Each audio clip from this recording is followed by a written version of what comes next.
Hello friends, welcome to the Kudal Education. Today's subject is Advanced Accounting and Auditing, means the auditing too. And today's topic is explain the details to be obtained before preparing an audit program. यानी कि जो भी हमारा audit programme के पहले कौन कौन सी details हमें स्टडी करनी होती है, ऑडिटर को स्टडी करनी होती है, इस बारे में इसमें डिस्कस होगा. There are only 7 points in this topic, but all are very important so please pay attention and let's start the video. So first of all is appointment. The auditor should confirm his appointment is given or not, यानी कि auditor को confirm करना पड़ता है कि इसको सही में अपॉइंटमेंट मिली है, इस चीज़ के लिए अपॉइंट किया गया है या नहीं किया गया है. The auditor should see that a resolution is passed, यानी कि जो उसका रिजोल्यूशन होता है, जो कंपनी के डायरेक्टर्स होते हैं उसमें उसका रेजोल्यूशन हुआ है या नहीं हुआ है, वो एक ऑडिटर को देखना पड़ता है. Where he is appointed in the place of another chartered accountant, he should obtain not objection letter from his previous chartered accountant. यानी कि जो प्लेस के लिए उसे अपॉइंट किया जा रहा है तो उसको ये कंफर्म करना पड़ेगा कि उसके पहले का जो चार्टर्ड अकाउंटेंट सीए था या फिर कोई और ऑडिटर था, उसको अच्छे से उसका हमें क्या चाहिए, एनओसी, नो ऑब्जेक्शन लेटर चाहिए. अगर वो नहीं होगा तो हम उसकी जगह पे काम नहीं कर पाएंगे, right. Second one is accounting system, यानी कि उस कंपनी में कौन सी वाली अकाउंटिंग सिस्टम फॉलो की जाती है. There are so many types of accounting system in accounts, so we should examine which one should be used in the particular form, right. The auditor should check the accounting system, यानी कि accounting system उसे देखनी पड़ेगी auditor को कि कौन से accounting system हैं, according to which the accounts are written, यानी कि कौन से अकाउंटिंग सिस्टम से हमारे अकाउंट्स अभी अकाउंट्स लिखे जा रहे हैं, वो वाला उसे चेक करना पड़ेगा. Third one is system of internal check. The auditor should verify whether the system of internal check is efficient, यानी कि उसे देखना पड़ेगा ऑडिटर को कि जो भी वो चेक उसका इंटरनल जो सिस्टम है वो सही से है या नहीं, उसे एफिशिएंट है या नहीं, वो उसे देखना पड़ेगा. If any loopholes he should pay attention while conducting the audit, यानी कि जो ऑडिट वो कर रहा है तब उसे देखना पड़ेगा कि उसका जो अंदर फॉर्म के अंदर जो इंटरनल सिस्टम है उसमें कोई प्रॉब्लम तो नहीं है ना. अगर प्रॉब्लम है तो उसे अपने डायरेक्टर्स को या अपने जो हेड होते हैं उसको देखना पड़ेगा कि ये भैया यहाँ पे ये प्रॉब्लम है, इसे आप ठीक करो, right. Fourth one is list of officers with their rights and duties, यानी कि जो भी कंपनी में काम कर रहे हैं ऑफिसर्स, उनके राइट्स, उनके जो राइट्स है और उसकी जो ड्यूटीज़ हैं वो उन्हें देखनी पड़ेगी. The auditor should get list of officers and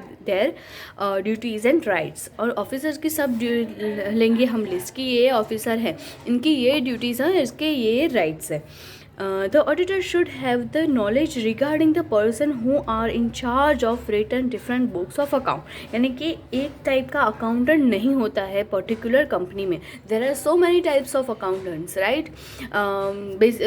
normally होता है कि रॉ मटेरियल का अलग से अकाउंटेंट होता है, फिर फिनिश स्टॉक का अलग होता है, फिर एचआर मैनेजमेंट का अलग हो गया, फिर सेलिंग का अलग हो गया, मार्केटिंग का अलग हो गया, प्रमोशन का अलग हो गया. तो वो सब अकाउंटेंट है, उनके भी उसको डिटेल्स चाहिए, उसकी भी नॉलेज होनी चाहिए एक ऑडिटर को, राइट, कि कौन सी कहाँ पे कोई इंचार्ज कौन सा है, right. The fifth one is the constitution and the regulation of the institution. The constitution under which institution is established should be studied, यानी कि constitution कौन कौन से हमारा जो institution है वो कौन कौन से constitution के अंडर established हुआ है, अंदर चालू हुआ है, वो उसे स्टडी करना पड़ेगा. कौन कौन से रूल्स वहाँ पे फॉलो किए गए हैं ये फॉर्म डेवलप करने के अंदर, right. Next one is in case of a company MOA, यानी कि memorandum of association, and AOA in case of partnership.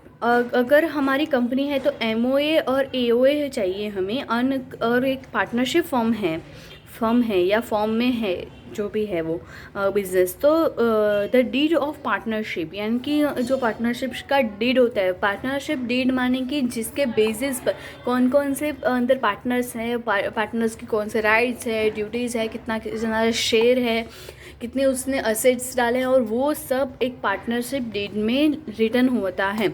वो उसे स्टडी करना पड़ेगा, उससे वो ऑडिटर को स्टडी करने के बाद ही वो आगे लिख पाएगा। Technical details of the business, the auditor should get the details technical of business because of it will be very easy for him to carry out the audit, यानी कि कभी कभी ऑडिटर को टेक्निकल बिजनेस में भी details study करनी पड़ती है। टेक्निकल मीन्स जब भी किसी भी कंपनी, लाइक कोई कंपनी पेन प्रोड्यूस कर रही है, राइट, तो पेन प्रोड्यूस में कौन कौन से मशीन्स हैं, अगर ये वो मशीन्स है तो वो हमारे अकाउंट में लिखे गए हैं या नहीं लिखे गए हैं, उसका डेप्रिसिएशन अच्छे से काटा जा रहा है या नहीं काटा जा रहा, वो सब डिटेल्स वो ऑडिटर को स्टडी करना पड़ता है। 7th one is report of previous auditor. The auditor should obtain and study the report of the previous year, यानी कि प्रीवियस जो उसके पहले का जो ऑडिटर था उसने कौन कौन सी रिपोर्ट बनाई है इस कंपनी के लिए, वो उसे स्टडी करनी पड़ेगी, तो इजीली वो इस साल की ऐसी रिपोर्ट बना सकेगा या फिर उसको रिफ़र कर पाएगा। ठीक है, तो these are the 7 points of this topic. Okay, तो मैंने आगे भी ऐसे ही बहुत सारे वीडियोस बनाए हैं ऑडिट प्रोग्राम्स के में, जो थे 3 मेन ऑडिट प्रोग्राम थे हमारे, which is hospital run by the charitable trust, second one is education institute, and third one is a branch of commercial bank. तो इसको चेकआउट करना बिल्कुल मत भूलिए। This is the 3 main audit programs of this chapter 5 audit programs, और ये इन तीनों में से कोई भी एक तो आएगा ही आएगा, तो आपको स्टडी करना बनता है। और ये वाला जो हमने अभी अभी पढ़ा, इसकी नोट्स मैं अपने इंस्टाग्राम पेज खुडल एजुकेशन करके वहाँ है, वहाँ ये तीनों पेज की नोट्स वहाँ आपको मिल जाएगी। आगे वाले के जो भी हमारे वीडियोस हमारे यूट्यूब चैनल पे अपलोड हुए हैं उसकी नोट्स भी वहाँ आपको पूरी डिटेल्स के साथ ज़रूर मिल जाएगी, वहाँ जाके चेकआउट करना बिल्कुल मत भूलिएगा गाइस। और दूसरे सब्जेक्ट्स की भी मैंने वीडियोस बना के इस यूट्यूब चैनल पे डाली हैं, which is business law, fundamentals of financial management हो गया, इकोनॉमिक्स हो गया, ऑडिटिंग की भी बहुत सारी वीडियोस हैं, तो वहाँ जाके आप चेकआउट बिल्कुल कर सकते हो। और अगर आपको ये वीडियो अच्छा लगा हो तो अपने फ्रेंड्स के साथ शेयर करें, उसको भी हेल्प आउट हो जाएगी। और बहुत अच्छा हम कंटेंट बनाते हैं, तो सब्सक्राइब करिए, तो ताकि हम ऐसी अच्छी अच्छी वीडियोस बना के आपके सामने लेके आए, आपको भी हेल्प हो जाएगी। ठीक है, और बाकी कोई भी क्वेरी हो तो आप यूट्यूब के कमेंट बॉक्स में मुझे बता सकते हैं, या फिर इंस्टाग्राम अकाउंट है जो हमारा खुडल एजुकेशन करके, वहाँ पे भी मुझे आप डीएम कर सकते हो, मैं आपकी क्वेरी सॉल्व करने की पूरे कोशिश करूँगी।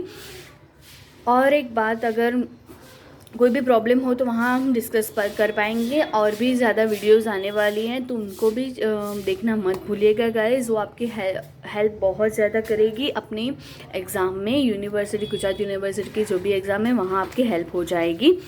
और thank you so much for watching this video. नई वीडियो जल्दी ही आएगी, तब तक stay happy, stay safe, and thank you so much for watching this video again.